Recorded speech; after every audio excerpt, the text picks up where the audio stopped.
to PsychFM. Today we are joined by 3 trained local experts who will be taking us through this podcast discussion on Dialectical Behavioural Therapy, or DBT for short. With us today we have Christine, Julia and Kirsty. Christine is a clinical psychologist with Annabelle Psychology who is passionate about working with the pediatric population. She is also the person who interviewed me, so I have nothing but nice things to say about her. Next we have Julia, a clinical psychologist and neuropsychologist with Annabelle Psychology. Julia is fluent in 4 languages, but dabbles in 7. And you may also find her walking around with a peanut butter jar as a water bottle. Kirsty is a counselling psychologist who is passionate about early intervention and upskilling parents. Kirsty is an avid collector of picture books, and she says if you want to know why, you're going to have to come and talk to her. So we've seen in movies and TV shows a lot of talking to therapists. Sometimes we've even seen patients lying down on the couch as they do so. You may have even heard of CBT, but DBT. Not many of us are aware or know much about it. Could you, the experts, break it down for us?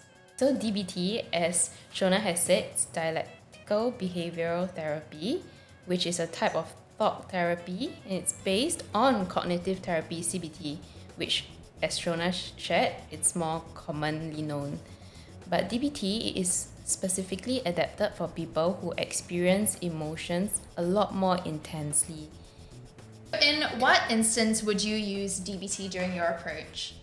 I think DBT was developed for individuals with borderline personality disorders or along that personality disorder or PD range. So I think in this patient population typically present with very intense emotions. They experience emotions quite intensely, and this can often lead to some harmful behaviors, including maybe lashing out on others, people that they care about, destroying the relationship, or self-harming, including cutting yourself, drugs, sex, alcohol, and all that jazz. So I'll tell you a little bit more. So it involves a little bit of how it can teach you how to tolerate distress. It also teaches you how to manage your difficult emotions. Also share. So in a therapy session, it will share with you also some mindfulness skills. Anything else that I've missed? Oh, and how to interact with others as well, effectively. So we've talked a little bit about managing emotions. What, in your opinion, would you consider harmful ways of managing emotions? And from a DBT perspective, what are some suggestions or coping strategies that you'd give those struggling with managing their emotions? Some unhealthy ways of coping with difficult emotions can include, for example, harming yourself in different ways. So it really depends on the person. So for some people, they might, I think more commonly known, they might cut themselves. They might maybe drink alcohol excessively. Yeah. Some of them might dabble in drugs. Yeah. Although this is not so common in Singapore. Yeah. What else? Maybe isolating themselves. That is also can also be a really unhealthy coping behavior. Yeah, I think overworking. Yeah, and engaging in other risky behaviors or high endorphins behaviors, although it might not commonly be seen as risky behavior, but if you generally find yourself on the tendency to go for very high adrenaline behaviors, that might be a red flag as well. I think I suppose the key word here is balance, right? Anything done in excess would be imbalance and therefore probably be under the harmful category. So what then are some methods through DBT that you would suggest to better manage your emotions? For myself, I think depends on the intensity of the emotions. If the emotions are really intense, I personally have different sports that I do to manage different kinds of emotions. So I think it goes back to recognizing what emotions exactly are you experiencing. Is it anger, anxiety, sadness? So with anger, I would run. With anxiety, I would swim. But in general, what I do is I try to plan ahead, anticipating maybe in this event I might get overstimulated. So I would plan ahead. And sometimes in my sessions, I would kind of help my patient to also understand what planning ahead can help with regards to managing your emotions. Maybe if you anticipate seeing someone being in a certain space might trigger certain memories or certain feelings, then you kind of plan ahead. You already know where these feelings are coming from, who's kind of triggering this, and kind of understanding when this happens, what can I do? And you want to prepare the umbrella before it rains, that sort of thing. Yeah, and also I think very importantly is to create positive memories. Yeah, you have memories that are not so great, and sometimes when these are the only memories that you have, you tend to think that that's all there is, you know. And having positive memories, sort of kind of like adding stuff into the bank. You're building over time more positive experiences to make more positive emotions.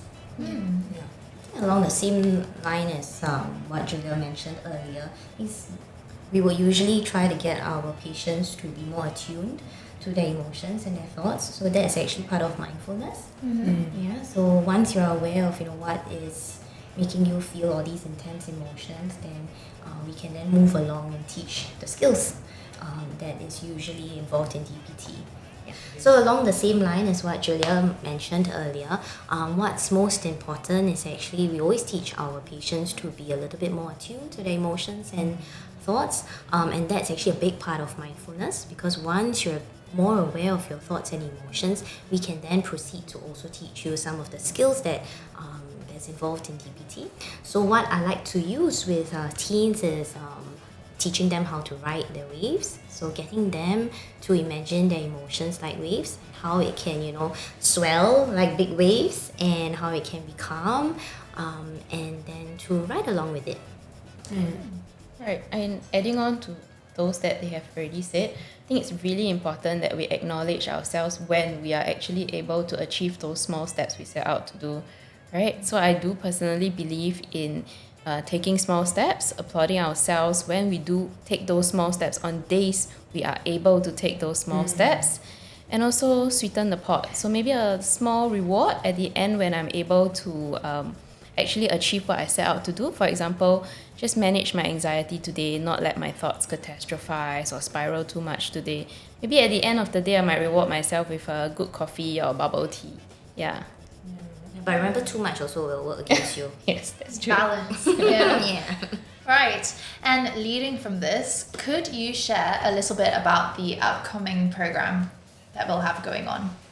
Yeah, so the upcoming program that we have would be DBT for adolescents, and this is a bit interesting and unique in a way that it's very nature-based and also play-based. So half of the session would be done in clinic where the adolescents would learn about themselves, learn about the people that's in the group therapy too. And the other half are going to Bukit Timah Rifle Range. So that's going to be fun. We're going to take a hike. We're going to go there and play some tag, throw water balloons at each other and scream and listen to music. Give away everything. Yeah, not everything, but essentially that's the whole idea. It's a lot about fun-based learning and also learning psychological skills. Right. Yeah, it doesn't have to be that concrete and just like sitting there and listening to a bunch of like 30-year-olds talking about things. Yeah.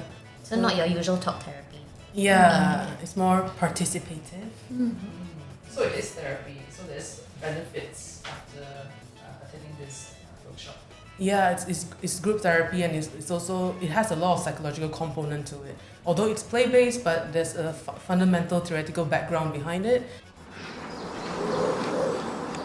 We know teens sometimes can be a bit difficult. They have their cranky days, and sometimes they have some tiff with their friends in school or with their teachers. And this workshop would be great for them to learn how to manage their emotions, and also to build their communication skills, interpersonal skills, and also to build their self-confidence, and more importantly, to have fun, to be a teen, but also at the same time learning great psychological skills.